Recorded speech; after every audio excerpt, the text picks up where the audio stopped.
Out its starting lineup. We told you about Chad Venning taking up a lot of space in the middle for the Eagles in the paint, as the Orange will start with the basketball on the road here in Chestnut Hill.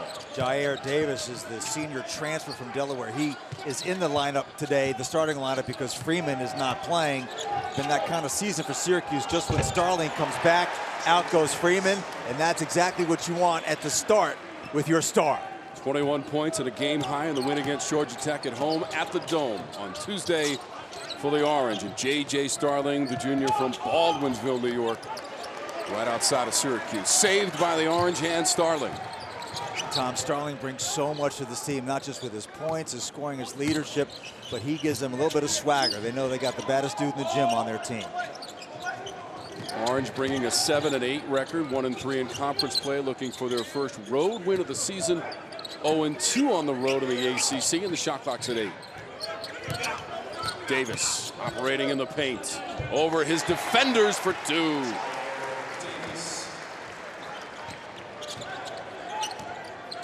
Davis, who averages about 8.5 points per game, 8 points, 9 boards, 4 assists, and a season high 32 minutes against Georgia Tech on Tuesday. Side rim kept alive by the Eagles. Flying in there for the board, Deion Brown.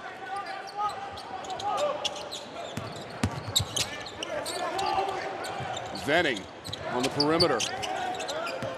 Brown, shot clock at 5. Shed the defender, side rim. It's going to be so interesting, Tom, watching this battle of the bigs between Eddie Lampkin and Chad Venning for Boston College. Venning's going to want to take him out on the perimeter, but also Lampkin might have to play extended minutes with Freeman out. Lampkin with the basketball, trying to back it down, gives it up. Taylor misses the 3. Hand has it. Boston College been second in the league in three-point shooting in league games. Rims out for Hand. 0-for-2 start for him. Struggles early on for the Eagles.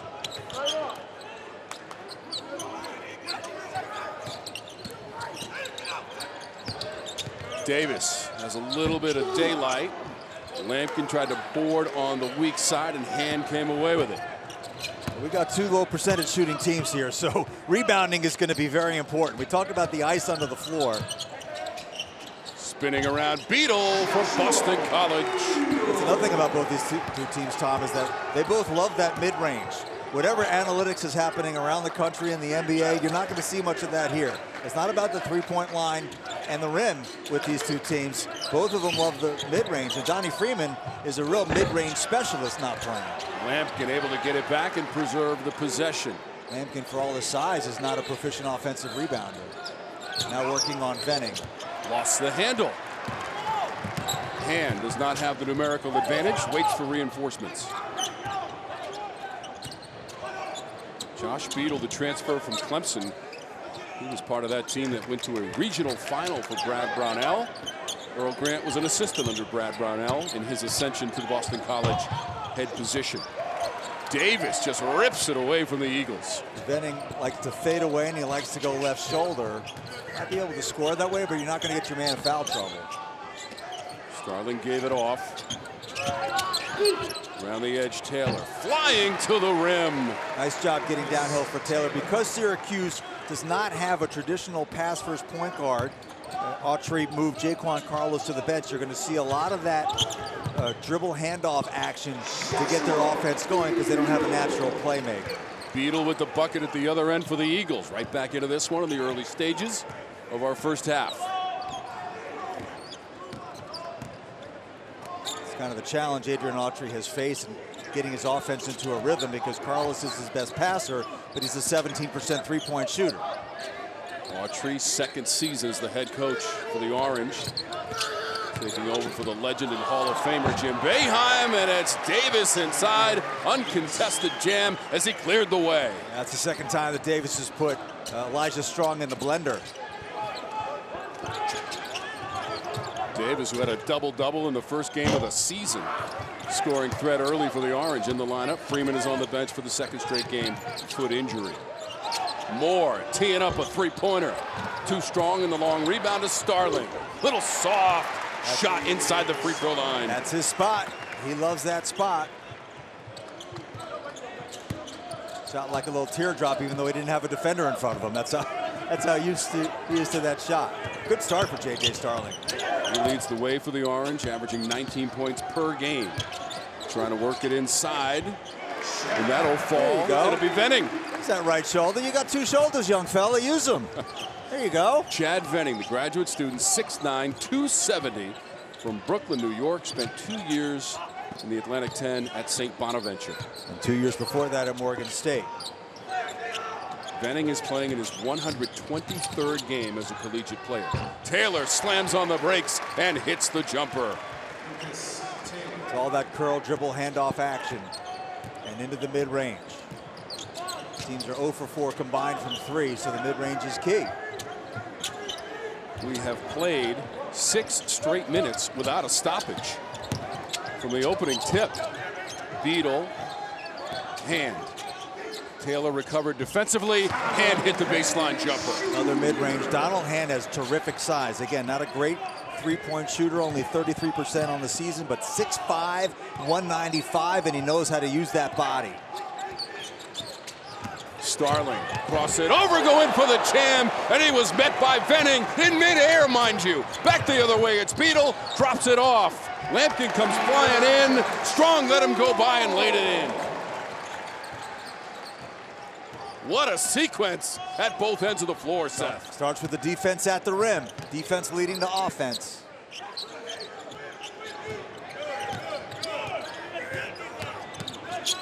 Davis, who has 6 points already. Little follow-away spins out to Hand.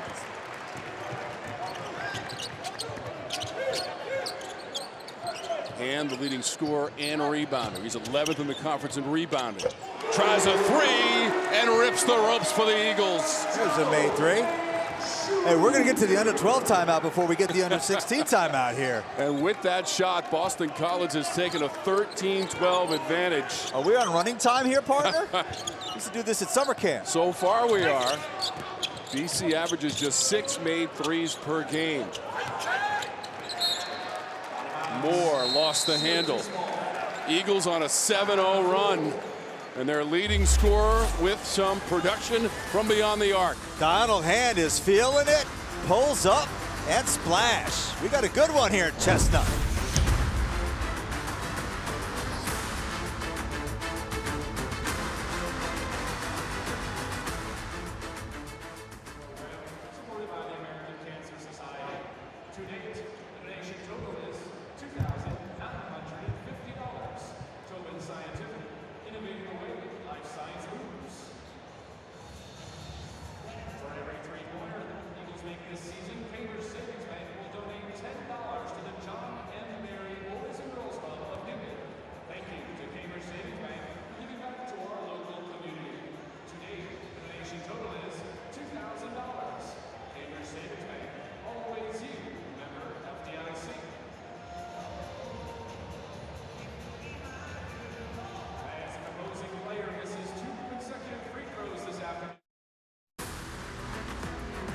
You're watching CW Courtside Saturday, brought to you by Allstate.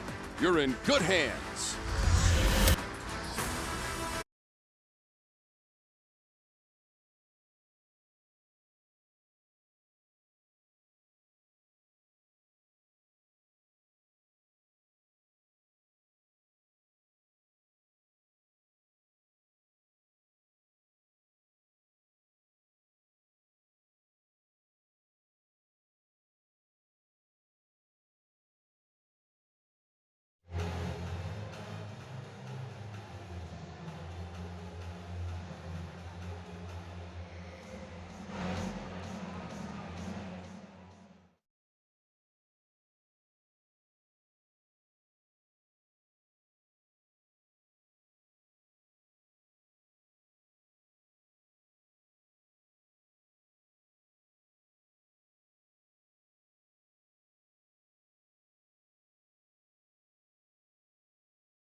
You're watching CW Courtside Saturday, brought to you by Allstate.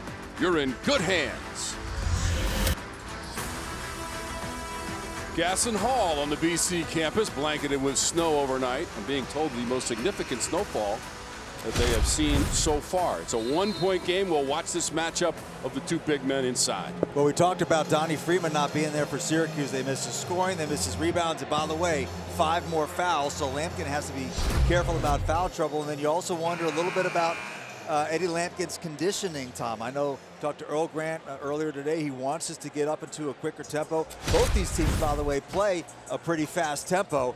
That would be to Boston College's advantage. Now we know these teams do not rely on the three-point shot primarily, although a moment ago we saw Hand knock down a 3 for the Eagles and put him in front 13-12. We'll see if that develops as a factor as this game progresses. Peter Majstorovic has come into the game for the Orange. He wears number 6. Jaquan Carlos as well. A driving shot and a miss from Chris Bell, out of bounds in BC basketball. Just to explain to our viewers what we were talking about, there's a mandated TV timeout under 16 minutes and under 12 minutes. We just hit the under 16. So we're going to have another one here pretty quickly under 12, unless they take us to the under 4. The way these guys were playing, that's kind of the way things were going. Luka Taves has come into the lineup for Boston College, 10 in white. Hand rises and misses. Lampkin grabs it. So Jaden Hastings is in the game now for Boston College up front for Chad Venning. I would not be surprised to see those two play a little bit more together. Carlos weaving his way. Finds Taylor, and it's all net for 3. So now we've got Jaquan Carlos in at point instead of J.J. Starling for Syracuse. Now he's looking to set up. He's not going to score, but he's going to set up. So it gives them a different look. And the easiest way to get an assist is to have your guy make an outside shot. So that's the second made 3 for Syracuse. Orange average about 5.5 made 3s per game. Taves the miss from distance. Taylor working off a Lampkin screen. Open for 3. He's got another. He's feeling it right now, Taylor. Good start here for Syracuse, partner. Nice to see that ball go in. Taves on the drive, sends it right back out. Bell has an easy rebound. Miss from Strong. BC now 1 for 5 from 3. Taylor has knocked down 3s on successive trips for the Orange. This is Bell, gathers and drives.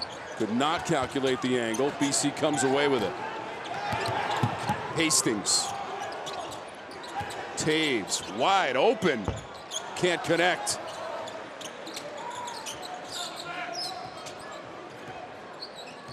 Syracuse now going to slow this down and run some motion, run some offense. Taves had only attempted 5 3-pointers all season prior to today's game. I was just going to say there's a reason he was open. He can make them, though. Just hasn't done it in a game. Taylor, Hand went flying by. Carlos beyond the arc. By the way, there's a reason he's open, too. He was 3 for 18 coming in now, 4 for 19. Been that kind of start for Syracuse. Carlos struggled in 10 minutes off the bench, did not score, and had 1 rebound against Georgia Tech. He's got a 3 to his credit in the first half, coming off the bench for the Orange. Interesting to see if Syracuse can push open this lead with Starling on the bench. They played 7 games without him. There's a usefulness there. Carlos runs it up. Majstorovic had it knocked away at the last second defensively by Hastings. The Eagles trying to cut into this Orange 9-0 run, can't do it. And those 9 points have all come from 3-pointers for Syracuse.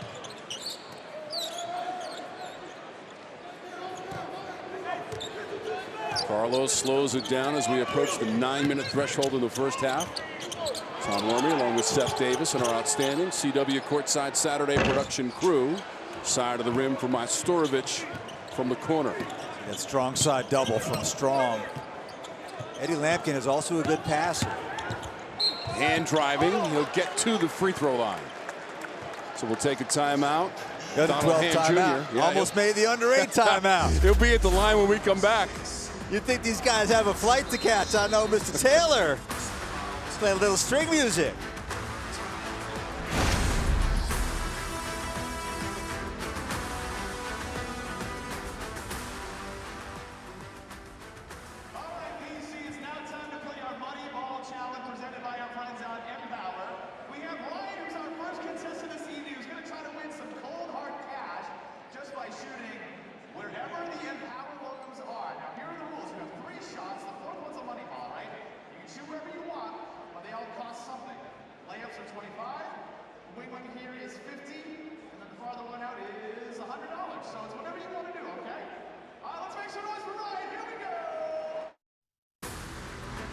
You're watching CW Courtside Saturday, brought to you by Pacific Life, creating financial security for nearly 160 years.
You're watching CW Courtside Saturday, brought to you by Pacific Life, creating financial security for nearly 160 years.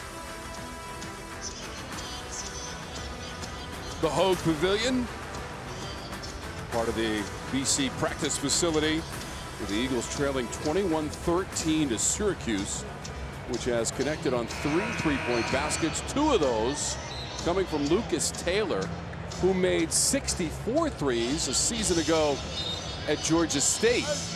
And now he's up to 86 career threes for Taylor, knocking down a couple in the first half. Yeah, and Lucas Taylor just got promoted to the starting lineup over his last 2. In his last 3 games, he's averaging 12 points, but only averaging 5 on the season. So to get another score for Syracuse, that was a nice rainbow 3. So he's doing it on the catch, Tom, and now he's doing it on the bounce. So it's versatility upon versatility. And once you see that ball go in, it's amazing how contagious it can be. You're looking there, folks, at an 18% three-point shooter. Excuse me, 17% three-point shooter. I don't want to give him too much credit. Burying the three-point shot, there's a reason why he's open. So a terrific start for Syracuse. And the thing about Boston College is that that's been a consistent theme in their losses. Their opponents have just shot lights out. I mean, they lose at home to Dartmouth.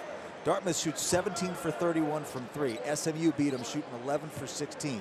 South Carolina 10 for 19. They just lost to Georgia Tech 8 for 17.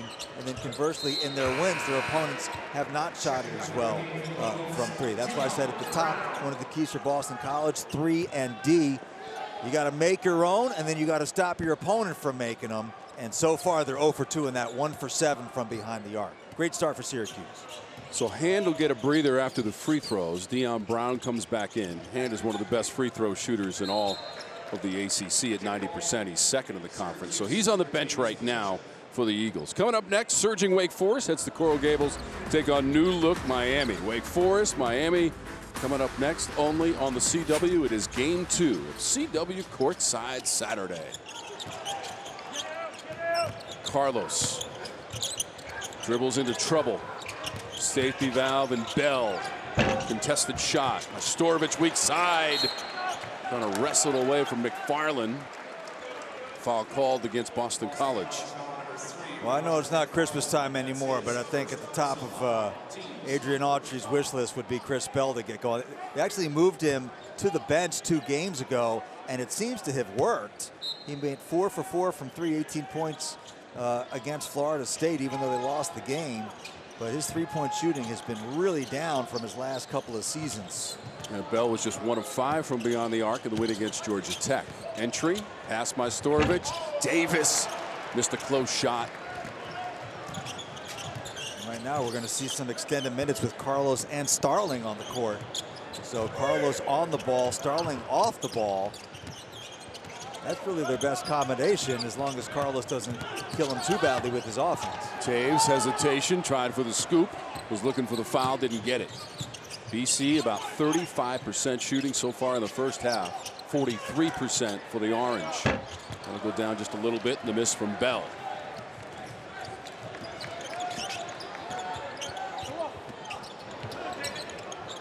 McFarland lines up a three to match the jersey.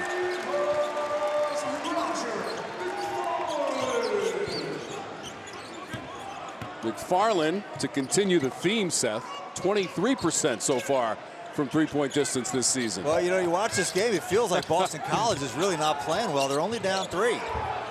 Starling twisting in the air, and it goes out of bounds off of Boston College. How about Roger McFarland lining it up from three-point real estate? Cold outside, try to get a little bit of heat on the inside. Catch, shoot, and splash. Eagles are hanging in.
You're watching CW Courtside Saturday, brought to you by DirecTV. Stream DirecTV without a satellite dish.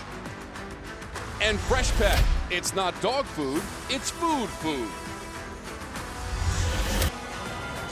Mass transit here in Boston. The T in the Green Line. Take you right to the Boston College campus here in Chestnut Hill, Massachusetts. With the Orange up by 3 against the Eagles. Tomorrow on CW Women's Hoops, sophomore sensation Hannah Hidalgo leads number 3 Notre Dame into Clemson to take on the upset-minded Tigers. Number 3 Notre Dame against Clemson tomorrow, 2 p.m. Eastern, 11 a.m. Pacific, only on the CW. Niele Ivey and the Fighting Irish are on an 8-game winning streak. And Sean Poppy is the head coach of the Clemson Tigers. They are much improved. Last week, they beat Cal and Stanford in the same week, although they did subsequently lose to Virginia, and we'll have that for you tomorrow. ACC women's basketball. Let's take a look at today's game stats, brought to you by Morgan Stanley, where old school hard work meets bold new thinking. Well, you see the three-point shooting there. Neither team really lighting it up, but by their standards, especially for Syracuse going 3 for 17, that's key. And those 15 to 11 rebounds, Tom, one of the issues for Boston College is that they're 7 for 19 from the floor. They only have 1 offensive rebound. So Eddie Lampkin's 7 rebounds and 6 on the defensive end have been a huge help. Even though Lampkin hasn't scored, he's been very, very effective on the glass. Brown brings it up for the Eagles. Big reason why this game is moving so fast is each team has 1 foul. So a total of 2 team fouls. Close miss for Beadle. 6:45 and rolling here in the first half. Kyle Cuff Jr. has the basketball. He's into the game for the Orange. Finds Starling, comes up short, tries to follow the miss. Venning, watch out, he clears the rebound.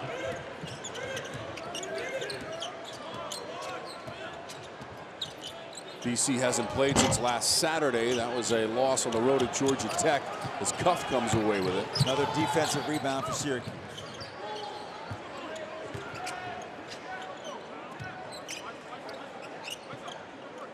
Brown on Starling, who directs a little traffic. Starling back at the point now. Carlos on the bench. Fred Payne is in there for Boston College as well. He wears number 5 in white. Cuff straight away. Fight for the loose ball. Here comes Payne. They really like Lampkin to play that high dribble handoff position, but that takes him away from the offensive glass. Fred Payne weaving his way. Finds Venning up against Lampkin. Chest to chest. Bounces around. Jyare Davis out of the fray. Trying to get it up ahead to Bell, and a foul is called by Roger Ayers. He is joined by Sean Hull and Kellen Milliner as our officiating crew this afternoon. You're watching CW Courtside Saturday, presented by Allstate. You're in good hands. Elijah Strong back into the lineup. We just mentioned good hands. Well, Donald Hand Jr. is back in for Boston College. Leading scorer and rebounder at 6'5", 210 out of Virginia Beach, Virginia. Donald Hand, 13 in white. This is 13 in orange. Davis, Starling, free ball. Angular rebound, run down by Beadle, and now Hand. He missed it, but I don't think you want to leave Starling. You don't want to help off of him. Not only for his three-point shot, but he can put it on the deck. Orange 3 of 9 on three-pointers. Venning pounds it into the floor. Difficult twisting shot, high degree of difficulty, and he banked it in. Yeah, you're not going to see that in any like big man tapes. Still like to see him use that left hand and that right shoulder. Got two hands for a reason, but that was a nice bucket. How about BC only 1 point down here? It's because the Orange, Seth, have missed their last 9 shot attempts. A lot closer to the rim for Lampkin, and he ends that drought. That's where he likes to work. You know, both these guys, Lampkin and Venning, below the rim post scores.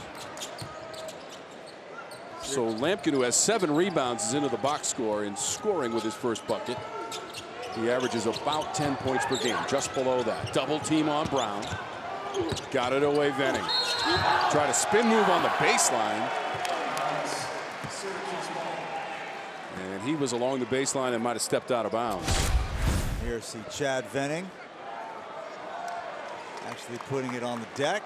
Likes to field that defender. Pump fake, spinning around. It's a three-point game. Syracuse's offense has been Boston College's best asset here. 1 for their last 11. BC 2 of their last 12. Must be the ice under the floor. And both teams with 10 points in the paint as well. BC hockey program. Want to get Starling going. Yeah, they lost to Merrimack yesterday for the Eagles. See if the men's basketball team can pick up the slack. Series of moves by Davis. Basket and foul and a flex.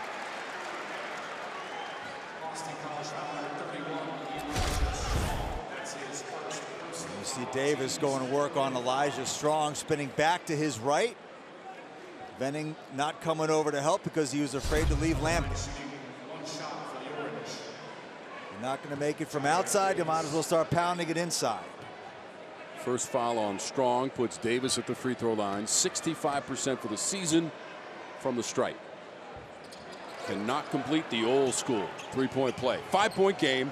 Just over 4 minutes to go in our first half. If you're Syracuse, you got to get J.J. Starling going on offense. He's got 4 points in this one. It's nice to have buckets from the other guys, but this is alpha male time right now. How about Syracuse has attempted 1 free throw so far? Look at Hand backing down. Gets it back, steps behind the line. Starling the rebound. So BC's only been to the line twice and made them both. And that free throw by Davis on the three-point play attempt was the first free throw attempt for the Orange in the first half. Lampkin chisels his way inside for Syracuse. That's just body on body. That's bully ball right there. Chad Venning's got a wall up on that. Lampkin plays with a lot of emotion and intensity. Beadle into the paint. Pirouettes and misses. Another defensive rebound for Syracuse. Boston College has 1 offensive rebound, and they're shooting 32%. Lampkin inside again. He and Venning have a quick conversation. And now they may have gotten Lampkin. He was talking with Ayers. Roger Ayers, the official. Yeah, he conversated a little bit too much. You can yell, you can have enthusiasm. You can't yell it at the opposing player. That was a mistake.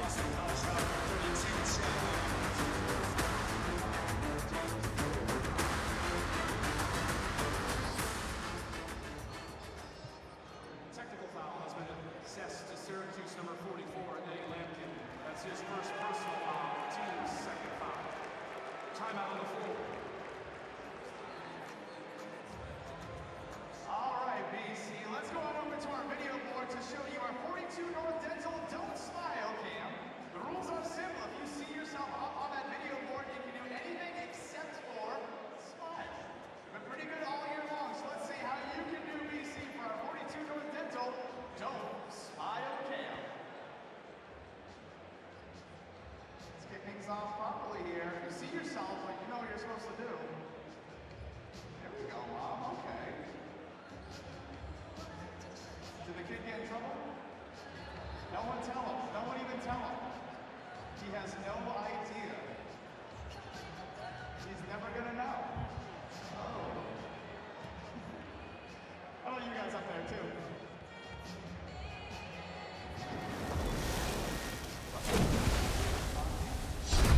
Someone understood the assignment. Oh. Do not mess with my man here. Nice and bundled up for the winter. I see it. I think I see it a little bit, huh? I know you want to do the dance. Come on. What's your favorite song? Oh, do we have another? Oh. No, no. Come on, you tell them. All right, gentlemen. Old-fashioned game right there. Oh, this guy's having a very average day today. Let's take a look at today's game summary presented by Pacific Life, creating financial security for nearly 160 years.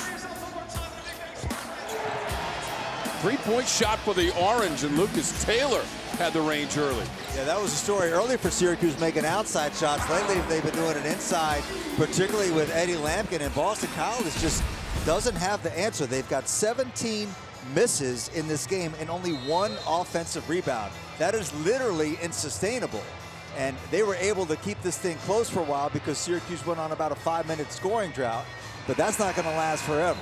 So somehow Boston College, it's kind of a simple game. They call it basketball. You got to find a way to make baskets. If you're not going to make shots, you got to get offensive rebounds, and you have to get to the foul line, and they haven't been able to do that afterwards. Now, Roger Ayers was kind enough to say that Mr. Lampkin got teed up for wishing Chad Venning happy holidays. I'm sure that's exactly what he said. Appreciate Roger for that information. That does count as a personal foul as well. And so with the technical foul on Eddie Lampkin, hand is at the free throw line. So that counts as Syracuse's second foul of the game. We got 3 minutes left here in the first half. That might be a first for me, Tom. I don't know. You're much older than I am. Oh, really? You've called many more games than I have. Have you ever gotten this late? I'm sure it's happened. And BC only has 4. It's a very rare occasion, yeah, yes. And BC only has 4. Total fouls. Nobody with more than 1. So Eddie Lampkin, the graduate student from Houston, Texas, will be at the free throw line. Venning picked up the foul on the initial sequence that we showed you, and then there was the post-whistle conversation, some afters between those two players. Everybody settled on down, and number 44 in Orange is at the free throw line. It's quite a number at that school, as we all know. Some pretty good athletes have worn 44. Eddie Lampkin spent his first 3 years at TCU and 1 year at Colorado, where he wore 44 and wanted to wear it in the tradition of John Wallace and Derek Coleman. Both of those players made it all the way to the Final Four. By the way, fantastic Saturday afternoon crowd inside of County Forum for this matchup, which has a lot of history in a couple different conferences. Yeah, this does feel like an old school Big East matchup. Students don't even come back until Monday, so pleasantly surprised by that, I gotta say. Lampkin, tough D on Venning. Got a piece of that, but Lampkin also got a piece of Venning, and a foul is called. So that's two quick ones on Eddie Lampkin. And once again, Donnie Freeman, the freshman power forward. See, if he could just hold his ground, it's not a foul. But once you step into the guy, and he got called on the second one, I actually thought the first one was a little bit more of a foul. Either way, it counts as his second. This winter, NXT bringing the heat every Tuesday on the CW, and this Tuesday no different. Catch all the action on WWE NXT. Tuesdays at 8/7 Central right here on the CW. Venning is just 66% of the season from the free throw line, and he comes up empty. Final 2.5 minutes of our first half. Closely contested game between Boston College and Syracuse.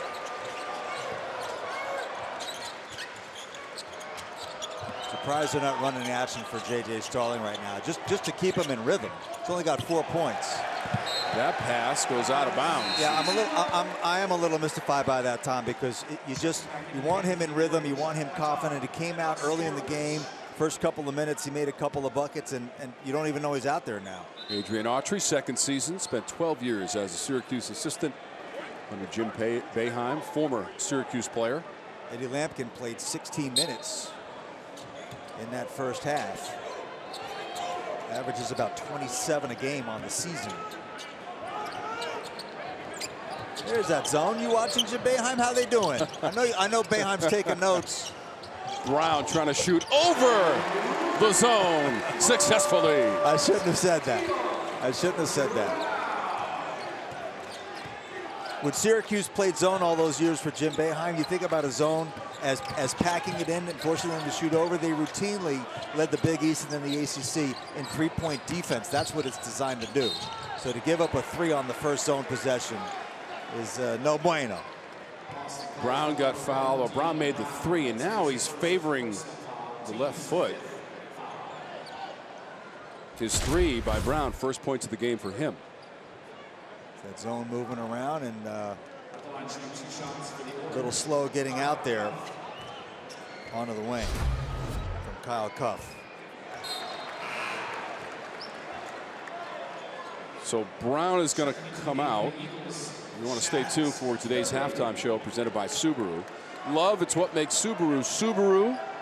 Check in on Wake in Miami, preview that one, go around the ACC and have the highlights and poignant moments and stats from this first half. Syracuse has not made a free throw in this half. One of the reasons why they're only up by 2, and it feels like they've been in control. Here's the zone again, and another easy bucket. That is strong, close to the rim. Let me tell you, Earl Grant's going to walk in that locker room. You tell me we're 3 for 11, 36%, 2 offensive rebounds. We're tied, or 1 possession. That's got to feel pretty good. 40% shooting as a team for the Orange in the first half. Davis lost the handle and right to Starling inside of 10 of the shot clock. Just over a minute on the game clock. Starling got a nice soft County Forum roll. They need to run action for Starling. They need to just turn the game over to him and get him more involved. The offense will flow from there. Another possession of zone. They're 0 for 2 on the zone. Let's track this. You see Strong right there in the middle against a terrible three-point shooting team. BC 3 of 11 on three-point shots. This is Hand Jr. met in midair, and the foul by Cuff on the confrontation against a driving Hand. There it is. No dribble containment there on the wing. That's his first personal foul, team's 4th foul. At the line shooting 2 shots for the Eagles. Donald Hand Jr. You got 6'2" Kyle Cuff as your rim protector on that play. Suboptimal. I'm impressed with BC, Tom. I mean, they've hung in here. Not a lot of great things going their way. And we still got ourselves a ball game. So Hand is now 5 for 5 from the free throw line with 1 more coming up. Hastings into the lineup. Venning comes out. with 33.4 seconds to go. That is 6 for 6 for Hand. He's now made 27 free throws in a row, and I waited till after he took the shot. Come on, there's no such thing as an announcer, James. I got you. By the way, he's also tied the game at 29. Well, that's because they're 6 for 8, and Syracuse 0 for 5 from the foul line. Low scoring, low possession game. You're +6 on the foul line. That's a huge help. Slight advantage on the boards for the Orange, 21-19. About a 3-second difference, game and shot. Wait for the ball screen on Starling. Oh, bailed him out. That was Bell. Bailed him out.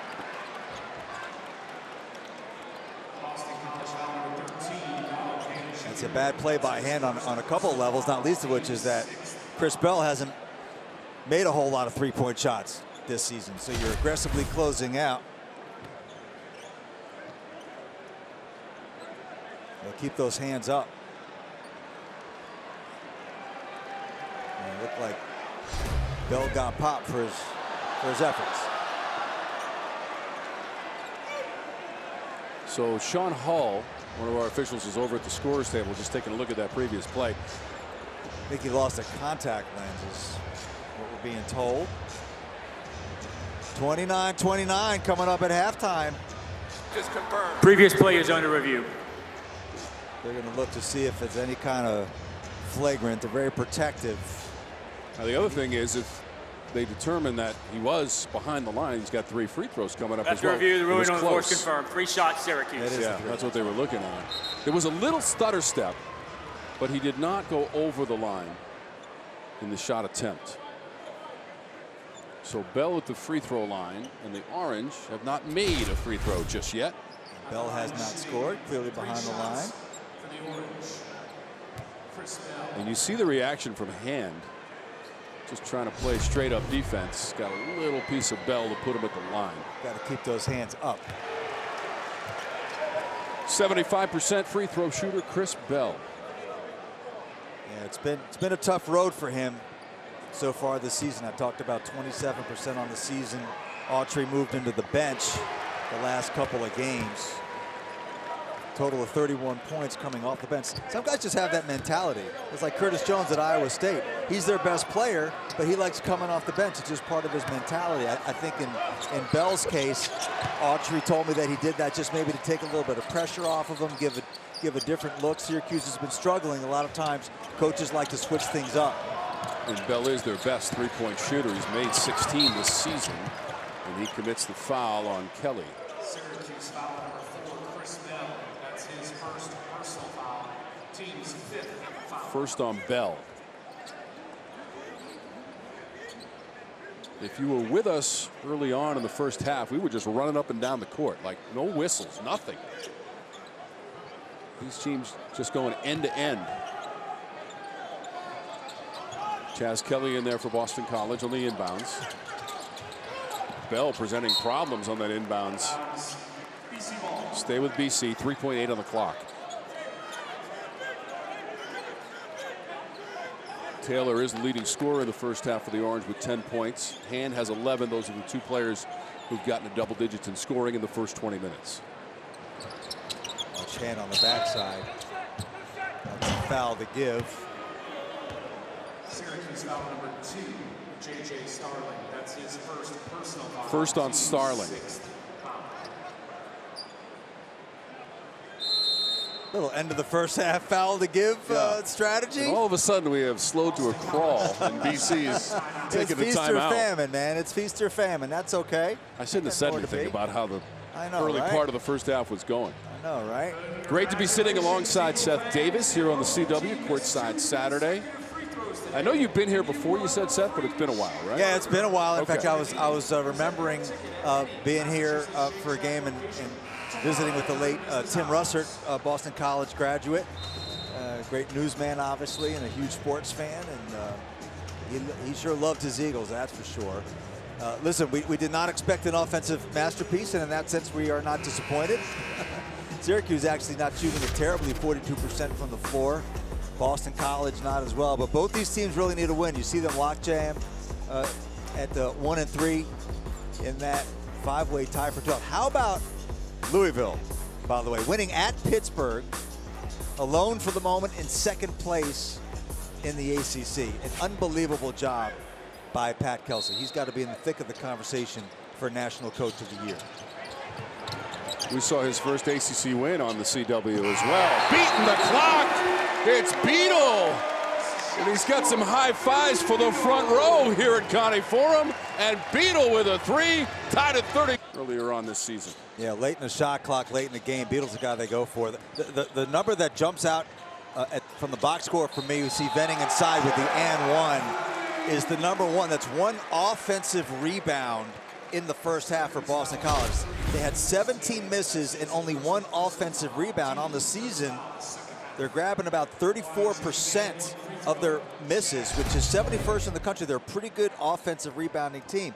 If they were at that clip, Tom, they'd probably have about 5 or 6 more shots and they'd be winning this game. So it's nice to get a three-point play the way Venning just did, but if you want to come back and win this game, you're not going to shoot it well. You've got to get to the offensive glass. Credit Eddie Lampkin for his presence on the defensive glass for Syracuse. He's got 7 of those boards, 6 on the defensive end. Davis at the other end for the Orange.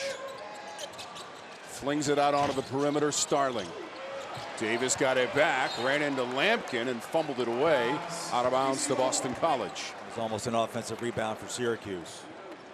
And then if you're Syracuse, you really want to get J.J. Starling going. I know I harped on this a lot in the first half, Tom, but he only had 4 points, and those came early in the game. Despite Syracuse losing possession on its last time down the court, just 3 turnovers. They've averaged 18 turnovers per game over their last 5. And so limiting the turnovers in a tight one with Boston College, and they've got the basketball with Starling. I want to correct my math, by the way. 2 offensive rebounds. Now, where did you go to school misses. again? Yeah, I didn't major in math, I can tell you that. 2 offensive rebounds, 18 misses. The point stands. Yes, majored in basketball at Duke. Yeah. Starling on the drive, and a foul's coming up.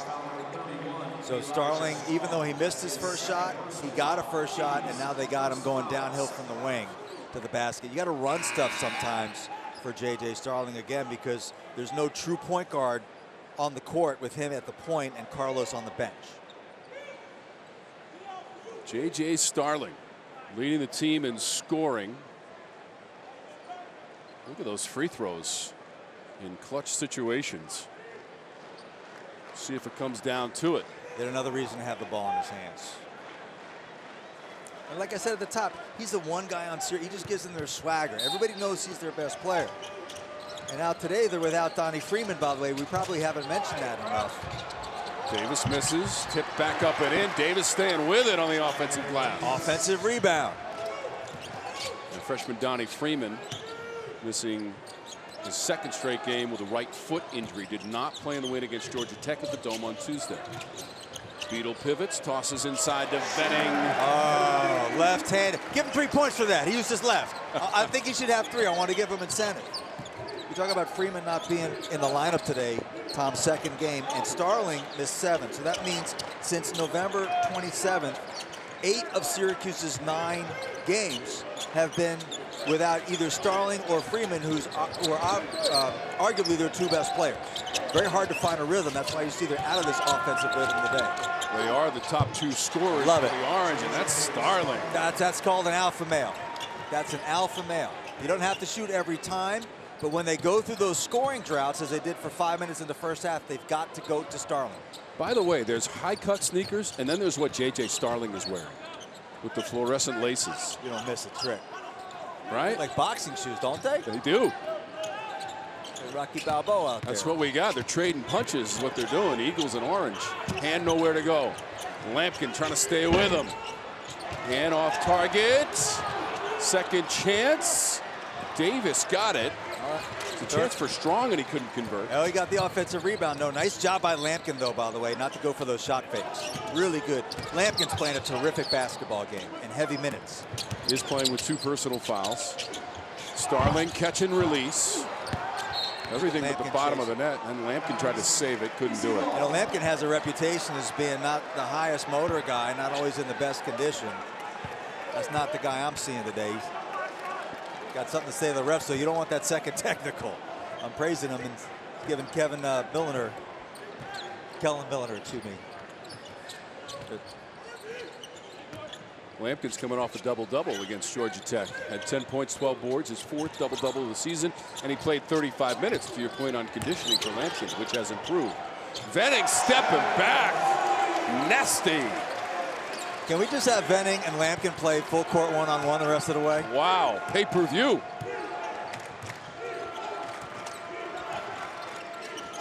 We're going to have the second half here, partner. That was smooth by Venning. These teams have done a lot of losing this season, and they're tired of it. Moore had it knocked away. Quick hands of Brown. Boston College on the run, and Beadle trying to get by Starling. Beadle lays it in. Boston College would love to see a quicker pace here today. Timeout. Syracuse with the Eagles up by 5. We got some energy in the building, and the Eagles are bringing it. Look at Venning. Is that Chad Venning or is that Dirk Nowitzki? I can't tell. Nice bucket.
You're watching CW Court, to you by Allstate.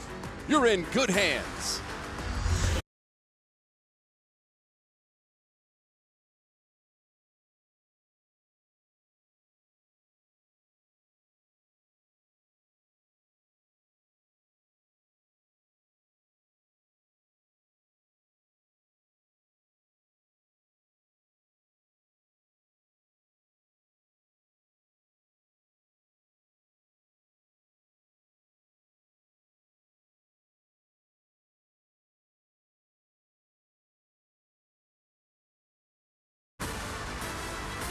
You're watching CW Courtside Saturday, brought to you by Allstate.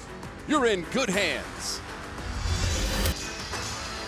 That's the Chestnut Hill Reservoir, adjacent to campus, where the Eagles have taken the lead, 41-36. Chad Venning, 11 points. Yeah, I like Venning going to work on the inside. Just go to work right at Eddie Lampkin. With Freeman out, Lampkin's got to play extended minutes. It's very tiring to have to play post defense. BC trying to push the pace, getting them up and down the floor, and going to work on them. And Lampkin's got to be careful about foul trouble as well. We talked about Chad Venning at the top of the broadcast, and that's why, because I liked this matchup. Not necessarily him getting the better of the matchup, but that if he could get the better of the matchup, that could tilt things in BC's direction. And they've played a very spirited second half here so far. Venning to double digits for the 11th time this season. Last year he hit double digits 25 times as an all-conference selection in the Atlantic 10 for Chad Venning. Syracuse with the basketball.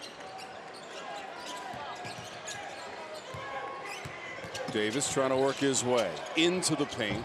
Twisting shot that falls over the front rim for Jyare Davis.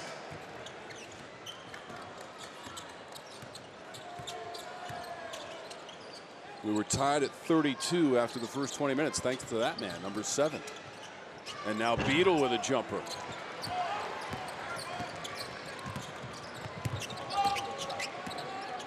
This is the first of 2 meetings between the teams. They will also play February 8th, and that will be at the Dome and on the CW.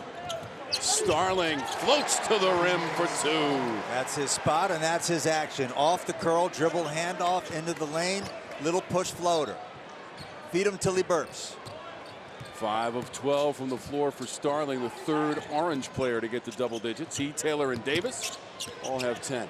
You really can't overstate how tough it was for Syracuse. Nice play there by Strong. How tough it was for Syracuse to play those 7 games without J.J. Starling. They're already an offensively limited team. They're relying on freshmen. They're relying on transfers. He's their stud. Second year in the Syracuse program for Starling, who started his college career at Notre Dame. Driving and laying it in. He beat Beadle to the rim. Now he's feeling it. They moved Lampkin away to create the space.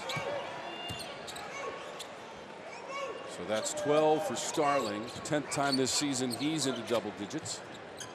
9th rather in all 9 games. And a driving Brown misses. Lampkin got it back, and Brown might have committed the foul and a little bit of frustration after the miss.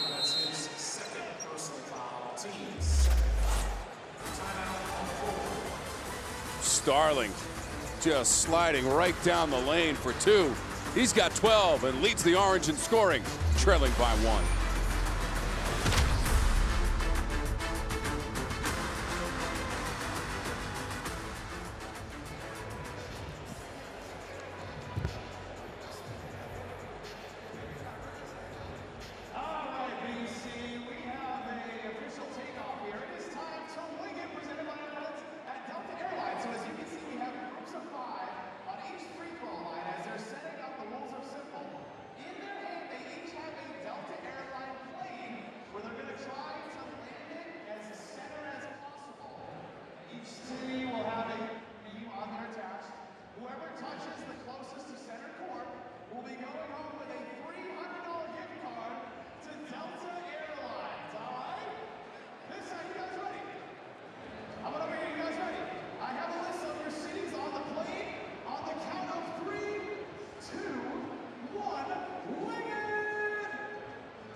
You're watching CW Courtside Saturday, brought to you by Pacific Life, creating financial security for nearly 160 years. Blanket of snow in Chestnut Hill, with the Eagles leading by 1, although J.J. Starling now leads all scorers. He's got 12 for the Orange. He had 6 in the first half, so he's got 6 here in the second half. You can see him going to work there on the inside using his size. He's just a comfortable mid-range player. Can score a little bit from 3, but that's his happy place. Right in that lane, that little push floater, shooting a teardrop. Even when he doesn't have a big guy there, just getting to the cup over and over again. You circle around, you give him a big man like Lampkin to screen for him up top, dribble handoff, get him going downhill. That's the idea, partner. Earlier this season against Youngstown State, that was an overtime win for the Orange. 38 points, a career high for Starling, who's got 12 so far this afternoon. His 7 games with that broken hand. We don't know how long Donnie Freeman's going to be out, by the way, but I don't think it's going to be like a long absence. They weren't positive that he wasn't going to play today. So if you're a Syracuse fan and you're looking for rays of hope, getting him back and into the groove, and maybe you find some kind of rhythm later this month, early next month, and maybe you got something. Official word we got was day to day. That's a wide miss from Starling. See, he's got the wrap on the left hand. That was an injury in practice. And Freeman missing his second game, left foot injury. Correction, right foot forward. Freeman. Venning spinning. Lampkin defending, and a foul is called.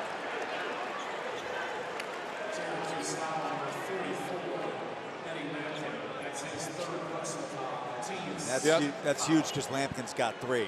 Yep, the outstanding basketball action continues on the CW. Coming up next, Wake Forest faces Miami. Then tomorrow, 2 p.m. Eastern, 11 a.m. Pacific. Super sophomore Hannah Hidalgo leads number 3 Notre Dame against upset-minded Clemson. Catch all the basketball action this weekend right here on the CW. You know, it seemed kind of cute at the time when he picked up that technical foul. Eddie Lampkin chirping away, feeling good about himself. You like the motor. But guess what? Now he's got 3 where he would have had 2.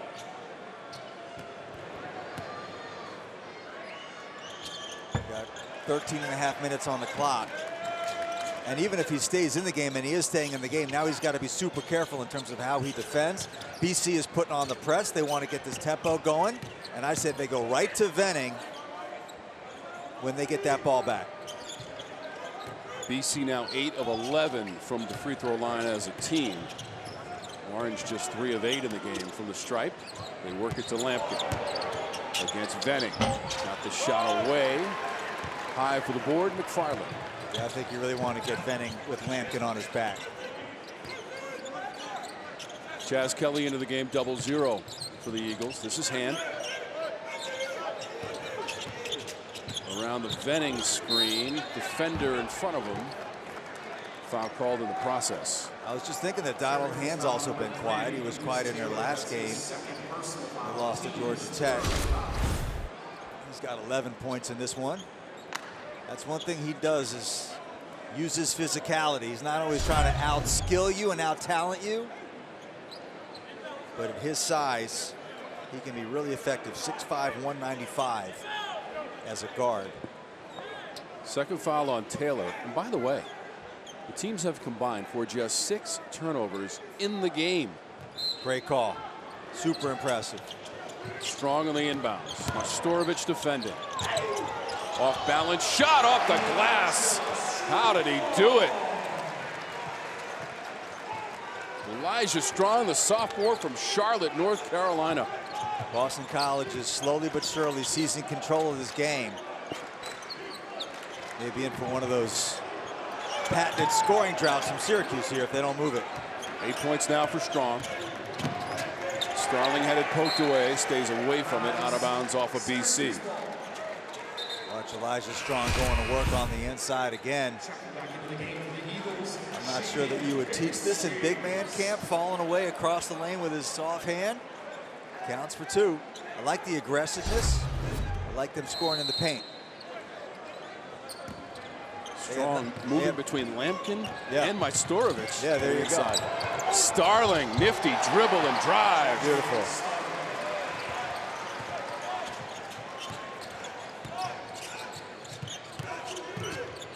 McFarland.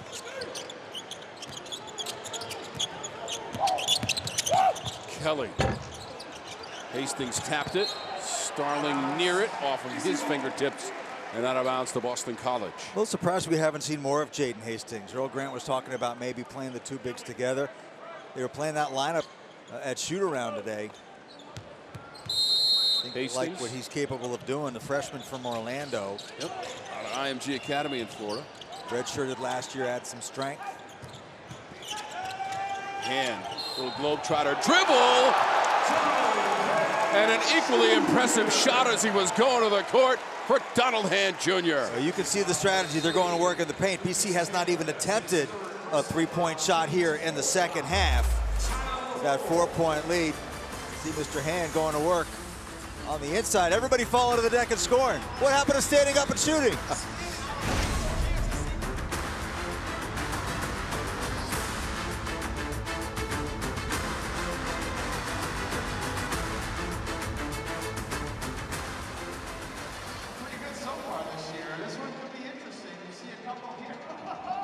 I think you know what that means. Get the person next to you up in the air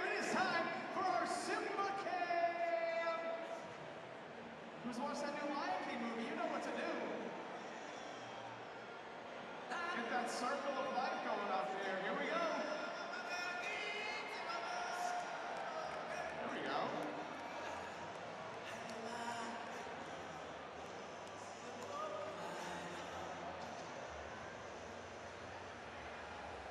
All right, let's see him. Simba.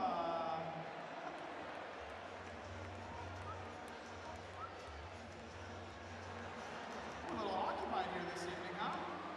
A little 2-for-1, ice cream in one hand, kid in the other. Okay, okay. Very nice.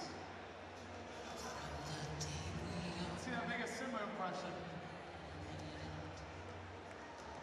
You guys all see that new movie, huh?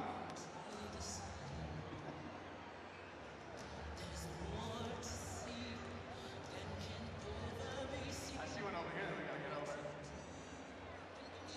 Hey! It's that circle of life vibe, huh? Why are you holding me up so high? Why are all these people looking at me? All right, let's get right into it, BC. It is under our tender toes. We gotta get out here in Conti tonight. You gotta be up on your feet. If you wanna bring tender, get up on your feet and make some noise.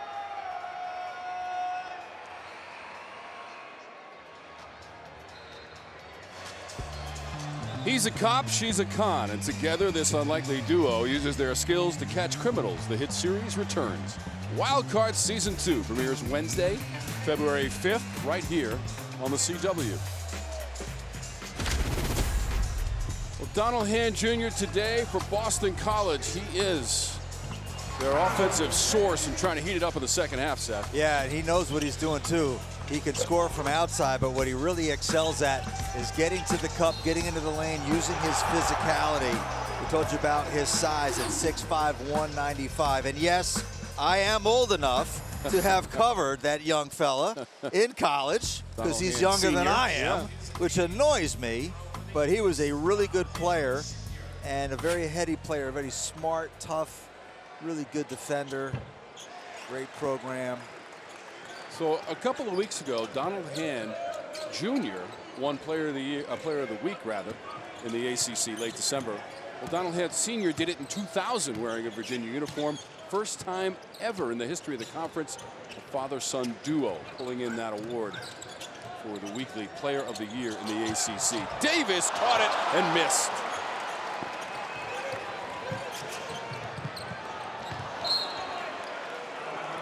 It is definitely a fact of life. I am 54 years young, and I've been in this profession pretty much 30 years on. Multiple, countless really examples of players of guys that I covered. Excuse me, sons of guys that I covered when they were players. Right there with you, partner. Doesn't seem right. Bell. It's a difficult shot along the baseline, hits the side of the backboard. He is just struggling. Has not made a field goal today.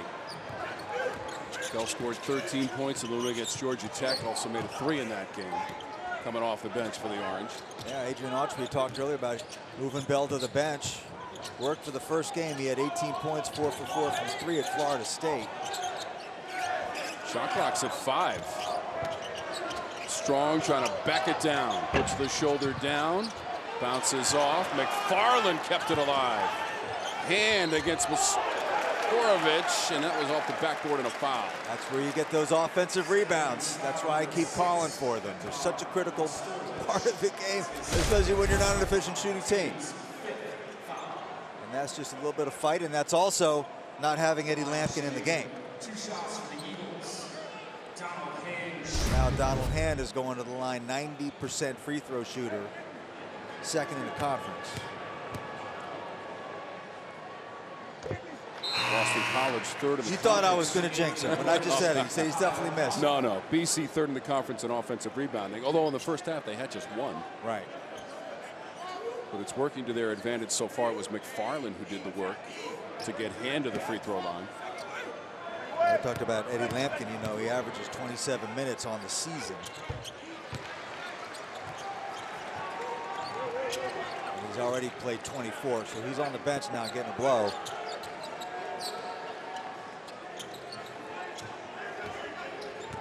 That's where you miss Donnie Freeman. You know, Donnie Freeman's a super talented freshman, a very skilled mid-range scorer. He's very effective on the glass, but he's another body, more minutes, 5 more fouls. Boston College foul number 00, Chaz Kelly. We don't know when he's coming back, as we said, Tom. I think it's going to be relatively soon. It doesn't feel like a long-term thing. The official word we got was day to day. Freeman, right foot injury. This is into the backcourt. Keith Olbermann always said, we're all day to day. So Boston College basketball with their largest lead of the game right now. It's 7 points, 51-44. Boston College, and that's a really, really nice place there by Hastings. Getting a deflection and getting a turnover. You mentioned we haven't seen a lot of turnovers. BC's just come out with great purpose and energy here in the second half. They have not attempted a three-point shot. I don't know if Coach Grant told them specifically don't shoot threes, or maybe just general instructions to get more physical and get into the paint, get downhill. But it's working. There's a three. McFarland. Strong removed Davis from the play and might have picked up a foul. A little too strong. Third on Strong. Third foul on Strong. I like the fight. Definitely the right call. Pretty sure it's against the rules to throw somebody out of bounds in search of a rebound, but I like the chase and I like the aggressiveness and I like the passion. So I'm seeing from Boston College right now, man. They're tired of losing. This is a rivalry set that dates back to 1959. A win for Boston College at the Syracuse War Memorial back in 1959. Good year for the football team, national champs. Starling on the drive. Really nice bucket there by Starling. Now I'm going to contradict myself, as I always do, because I've been calling for him to be more aggressive, but now we've lost sight of the other guys, particularly Lucas Taylor, who has not scored this half. Taylor, who had a couple of three-pointers in the first half of the Orange. The lead is 5. That goes out of bounds. Stays with BC. Syracuse led by 8 in the first half. That was their largest lead. One thing I really like about J.J. Starling is he can finish with both hands. Both sides of the rim. He can get to the rim. He can pull up for jumpers. Kelly floater. Another point, another bucket in the paint.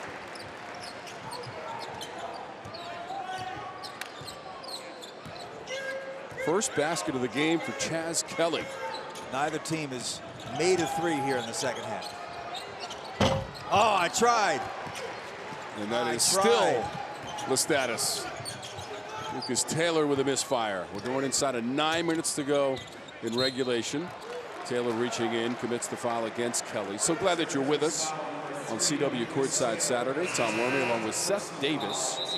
Our maiden voyage, and what a fantastic game so far, Seth. Yeah, it's been fun, and you know, we're seeing a couple of teams that have struggled of late. Syracuse has been having all kinds of injury issues without Donnie Freeman today. Boston College was really, really bad on the offensive end in the first half, but was able to hang in there. Defending without fouling has been huge for Boston College. Both teams really, but especially BC. And then the Syracuse offensive droughts have really hurt them. So better energy and competitiveness from Boston College here in the second half. Let's see if they can close it out. Davis picked up the foul, his first for the Orange, and Adrian Autry. Second year following the great Jim Boeheim. 47 years as the head coach of the Orange and a national championship in 2003. And of course, Adrian Autry was on the bench for a lot of those, and more importantly, he was on the court for a few of those. I think he's still 5th on the career list at Syracuse in assists and 6th in steals. Earl Grant has done a great job with the BC program as well. They won 2 games at the tournament last year, and they had done that and made the quarters back in 2022 as well for Grant in his 3rd year. Yeah, it's not easy here, Tom. They lost their entire starting lineup. Quentin Post went to the NBA and 4 guys transferred. You got to rebuild. And it's not like Boston College has the deepest NIL bag in the ACC. Not easy. Cuff on the explosive drive. Talking to Earl Grant today, he said this is the first time really since the first year in his coaching career, 7 years of college at Charleston, that he's got basically this many new players. That is the nature of the landscape in college basketball these days. Yeah, and you know what we underestimate is how long it takes. We talk about the players getting used to playing with each other. The coaches have to figure out who these guys are. Like, they're still figuring out. Like he said, okay, I think now we know who our 3 best players are, so we can design our offense accordingly. I mean, it's mid-January. Late in the shot clock and a travel from Chaz Kelly. With 7:56 to go, BC has the 54-48 lead over visiting Syracuse.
We're all aware of the dangerous wildfires in California and the devastation they're causing. Here's how you can help people affected by those fires. Please go to redcross.org or text the word CA Wildfires to 90999.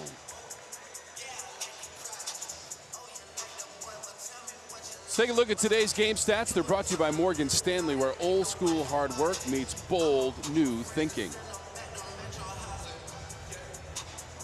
45% from the floor for the Orange, trailing by 6. Limited turnovers for both teams. Keeping an eye on the three-point shooting as well as that develops. Josh Beadle made a 3 right at the horn in the first half to tie us up at 32. BC has the lead, Syracuse has the ball. And what did I talk about at halftime? Annoying everybody about the offensive rebounds. Second half, Boston College has 10 misses, 5 offensive rebounds. That's 50%, I'm pretty sure. Lampkin, high percentage shot. Syracuse trying to find some offense. That's a good place to go. Eddie Lampkin's played a really nice basketball game today. Got those 3 fouls. That's one of the big things to watch in the last 7.5 minutes. Kelly cut off by the defending of Starling. That pass deflected and will stay with Boston College.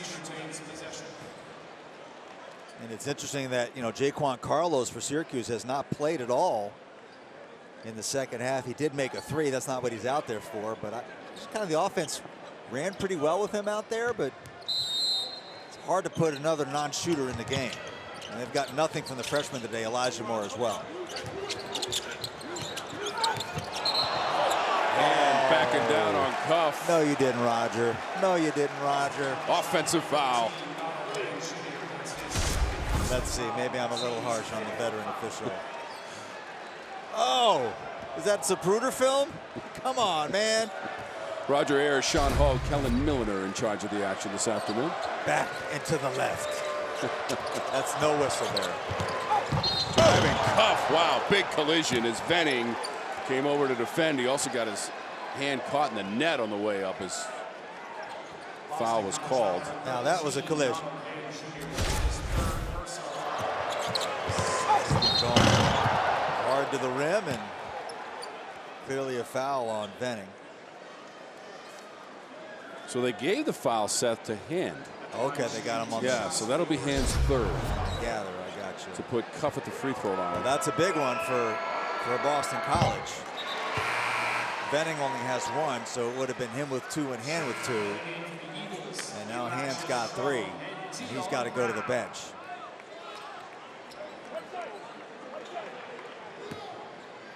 Other than that, not a whole lot of fouls. Lucas Taylor has 4. For Syracuse, and Eddie Lampkin has 3, including that technical.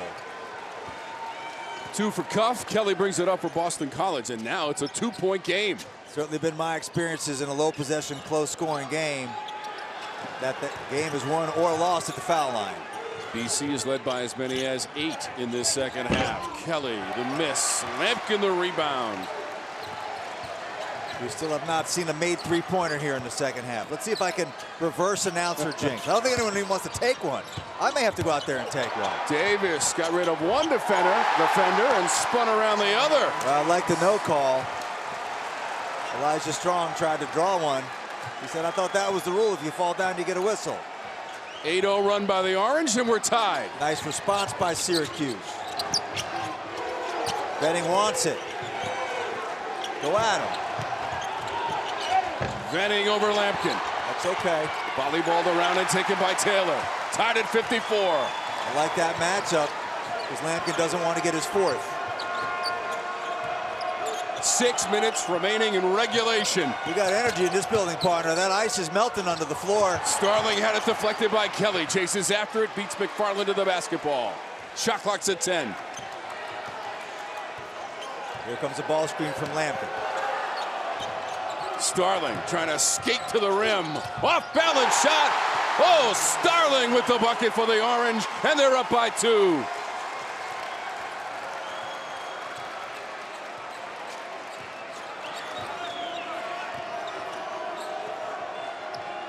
.10 run by Syracuse to take the lead.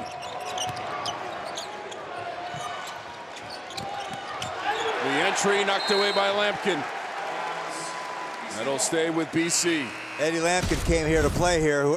All those folks out there saying Eddie Lampkin's got a motor problem. I'm not seeing that problem, and that's what J.J. Starling likes. He could have pulled up for the three-point shot, and then Jyare Davis starting in place of the injured Donnie Freeman. Heck of a response here by Cuse. 10-0 run over the last 3 minutes, 16 seconds. And we got us a game at Conte Forum. 5:17 to go in our second half. Told you that the last time they played here, that was January 30th of last season. BC won it 80-75. Syracuse had won 11 in a row in the series. Prior to that loss, earlier in January last year, they had played at the Dome in a win for the Orange 69-59, where Chris Bell had 20 points. Well, it's been a rough and tumble. These two are old Big East rivals, and kind of feels like that's what's been going on today, especially here in the second half. Nobody's made a three-point shot, and minimal free throws and fouls as well. Looking for a cable news network which respects all Americans? Then you have a new home with News Nation. See why News Nation is America's most trusted cable news network.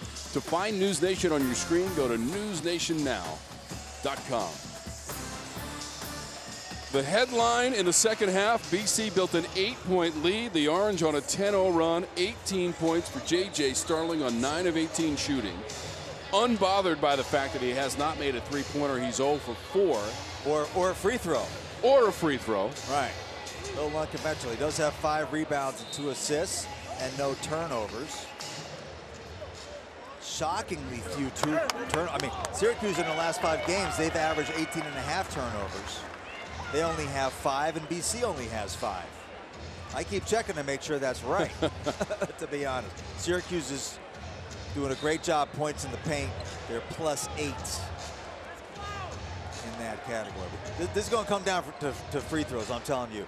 It's the frequency of getting to the line, and it's obviously the percentage of makes, but the percentage of makes is reflected on who gets to the line. So you got to get your best free throw shooters on the line here in these last 5 minutes. Whoever does that the better is going to win the game. 12 of 16 as a team from the line for Boston College in the game. They've got possession. 8 on the shot clock. Beadle.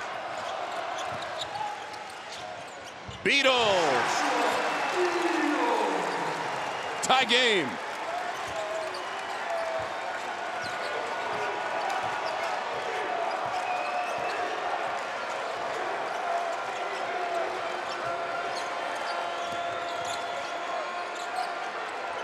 Cuff behind the line. He's got the three for the Orange. That's a made three-point shot, everybody. I almost forgot what that looks like. Very timely. And the first made three of the second half for Syracuse.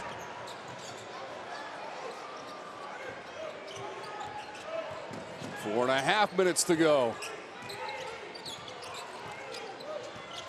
Beadle, a lot of dribbling. Angling to the rim. Too strong. Venning got it back. Offensive board and the finish. Over Lampkin. 59-58.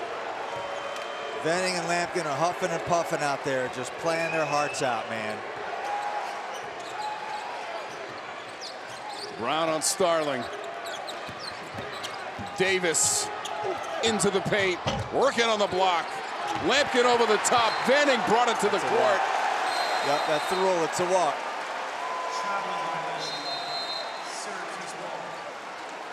So the Orange will have the ball when we come back, Seth. Well, we've been calling for a three-point shot, and that's what we got here. Off that dribble, handoff again. Mr. Cuff with the three, and then Venning cleaning up the offensive glass. We are bruising in Boston.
one of the best in the country. That's a heck of a weapon.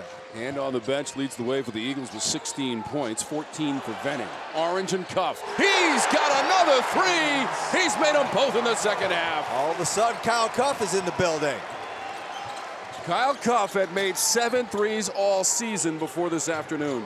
Only 25% coming in. Venning, fancy dribble. Can't finish off the play. Strong tried to follow. A couple of bodies on the deck. And another offensive rebound.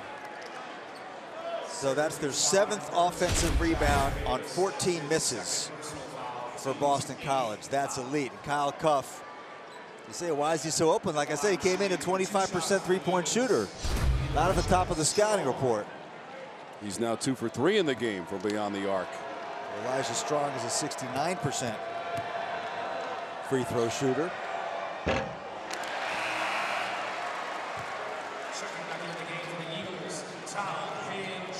Said Donald Hamill's not going to be out of this game for long. I hope he's well rested, because unless he's bleeding profusely, he's not leaving.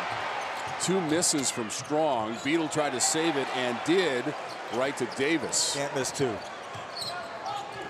Critical misses from the line and a 4-point advantage for Syracuse. It's all about the foul line. Lampkin. Better to have him catch it that far out, but he is a good passer. He found Starling. Lampkin, second effort. Got it inside to Starling. He's a good passer, and that worked on so many levels because the help had to leave them. It opened up the driving lane for Starling, and that opened up the offensive rebounding lane for Lampkin. Beadle, past 2 defenders, soft bounce, and 2 for Beadle. And Lampkin is second on the team in assists. Always a willing passer. He'll throw it away a couple of times, but he's a good passer in there. So high IQ player. 5th year playing college basketball, a lot of starts as well. Lampkin's a graduate student out of Houston, Texas, 3 years at TCU, last year at Colorado. Shot clock to 8. Starling slows it down. Acceleration, head fake. Oh, he got the angle. So savvy using that ball screen, turning it down, and can drive with both hands. It sounds simple. You'd be surprised how many elite college basketball players can't really do it. Likes to drive to the left and then use the right. Yep. Venning came up short. Lampkin defending. He scoops it up. He had kind of an odd angle on there. Couldn't quite get it off the backboard. And I don't know why Strong wants to wrap and commit that foul. That's his 4th. Almost like he was trying to stop the clock. So he turns down, and Brown can't hang with him, and he scoops it up with that right. Now, Eddie Lampkin was able to create with this first pass to Starling, didn't force the action, and then dumps it off. Bonus situation for both teams. Lampkin 0 for 2 so far in the game from the free throw line. 55% from the stripe on the season.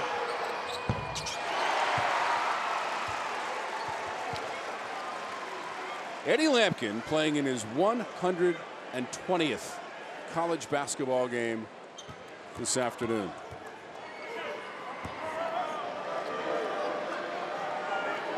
I mean, he's even made a couple of threes this season. He had never attempted a 3 before this year. So he has really done it all for the Orange and improved his play as the year's gone on. Yeah, and he's played 31 minutes today, which is above his average, which is what he needs to do with Donnie Freeman being out. The lead is up to 8 now for the Orange. Beadle goes behind the back. How about that pass? Venning got the defender in the air with a fake and earns free throws. Gosh, Beadle.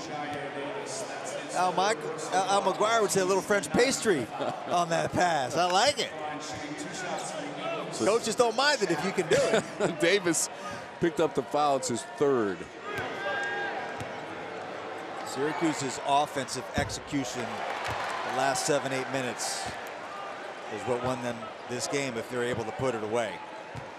Well, right now it's a 22-6 run for the Orange to go in front by 8. One more for Venning. The Venning machine gets the second one. There, no, you've been waiting all game for that. You've been waiting all. We've been saying his name all afternoon, and you're just dropping that now? It's the build-up. It's really the important part there. And the setup. Here's Davis. Starling. What a day for Starling. 22 points, Seth. Yeah, he's been, again, they missed him for 7 games, and you can see why he's so vital to this team. Just the ball in his hands, everything works better, even though he's not a true point guard. Starling shovels it off the glass. J.J. Starling for the Orange. Hose him down. He melted the ice under this floor, I can tell you that. Third time this season he's gone for 20 points or more. He leads everybody with 24 this afternoon. I think Syracuse is getting a glimpse of what it's capable of being as an offensive team. Now, when they get Freeman back, figure some things out, they may be onto something. Freeman out today with the foot injury. Starling, who'd missed 7 games with a left hand injury. Let's take a look at today's key play. It's brought to you by Hilton Garden Inn. Hilton for the stay. Well, you got to think the game before you can execute the game, and this is a great example of a high IQ veteran basketball player. He's got 3 white jerseys around him. Instead of forcing the action, he dumps it off to J.J. Starling, and by the way, he can't make that play unless he goes and gets the offensive rebound, which he created with his pass. So Eddie Lampkin, you get an A for your game today. Split-second decision-making, because he looked out on the perimeter first, right, looking for the three-point shooter. It wasn't there, and he found Starling with a little bit of open space. Well, like we said, it's his 5th year in college basketball. He's got a lot of reps, a lot of games under his belt. And you talk about, you know, thinking fast, but what they also say about veteran players, when you're in the flow, the game slows down. So it looks fast to us, but to him, it's not so fast because he's been there so many times before. And this is now a 24-9 run from Syracuse here over the last 7 minutes and 49 seconds. So Hand has 18 points. He's the leading scorer for the Eagles. Eddie Lampkin, by the way, just a bucket away from a double-double. Also has 3 assists, 13 rebounds. Syracuse also done a really nice job on the defensive end as well. Final minute. Taylor. Strong fouled him. Remember, at the 8:51 mark in the second half, BC was up by 8. Let's take a look at today's player of the game, brought to you by Progressive Insurance. Save when you bundle auto, home, and motorcycle insurance. Visit progressive.com. Yeah, pretty easy choice here. J.J. Starling, he's got 24 points, and yet he did not make a 3-point shot, and he did not make a free throw. 5 rebounds, 3 assists, and maybe the best number on his stat sheet is the bagel in the turnover column. For Syracuse, only 5 turnovers for the game. And remember, they'd been averaging 18 turnovers per game in their last 5, which includes a home win against Georgia Tech on Tuesday. Don't forget game 2. Wake at Miami. CW courtside Saturday will continue. Hand trying to rush it up the court. That spins off. Venning bumped and scores. 41.8 on the game clock. It's only a 2-possession game. They're going to need some help from Syracuse missing free throws if they put them on the line. You got to foul.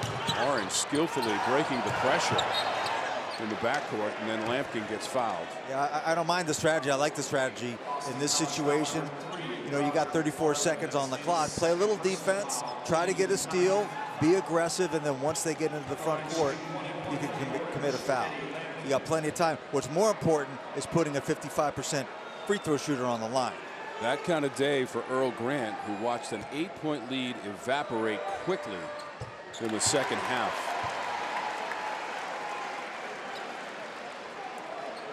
Eddie Lampkin knows they fouled him on purpose. But that was big because now it's 3 possessions. Still time to pull this off. It's just hard to do without the 3. You know, at the end of the day, I mean, Boston College didn't hit a 3-point shot in the second half. Syracuse only hit 2. Beadle hangs and scores. Lampkin now with a double-double after those free throws as well. So Beadle committed the foul. Lampkin has back-to-back doubles in the last double-doubles in the last 2 games against Georgia Tech and Boston College, and now 5 double-doubles this season for Eddie Lampkin. Syracuse right around 49% from the floor from the game. That's high efficiency for them. For a team that's 17th in the ACC in offensive efficiency, it's got to feel good.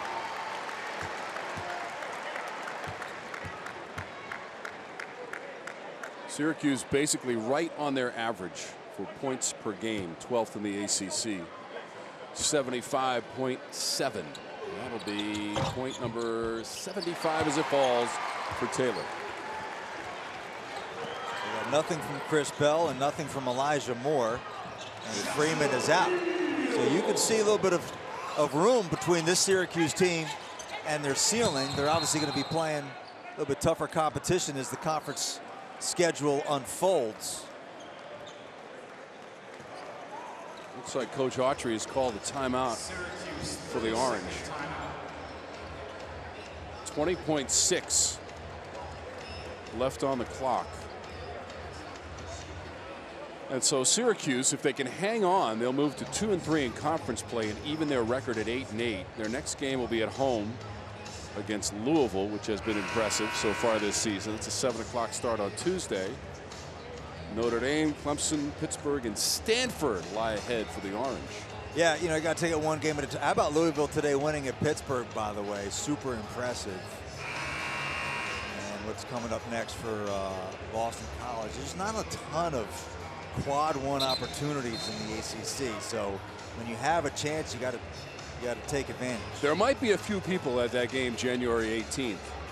You know, Maine, that state of Maine is just close to here. Yeah. I'm not good at math.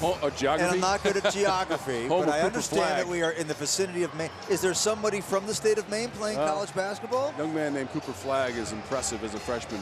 Well, I think he has the flu or something because he only had 42 today. He must be maybe a hangnail in his shooting hand. 42 points. Yeah.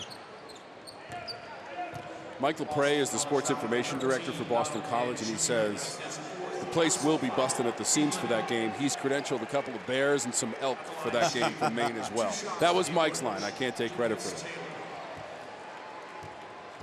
The issue here is that, as Mike does such a great job, as do all of the sports information folks and support staff at every school in the ACC. BC will drop to 9-6, 9-7 now with the loss, and 1-4 in conference play. They had been 6-3 on their home floor for Coach Grant, and 1-1 at home against ACC opponents. I will say, I always used to come to Boston College. Enjoy coming to Boston College, cover games, because the best New England clam chowder in the press room. It's not a thing anymore. So if anybody can make that happen, Hand, be grateful. A late bucket. And they try to tie up Starling on the baseline and commit a foul. And so with 10 seconds even, Starling is going to stride to the free throw line. 2 shots coming up for Starling. At the line, shooting 2 shots for the Orange. So the Orange, and by the way, Seth, this will be their first official road victory of the season.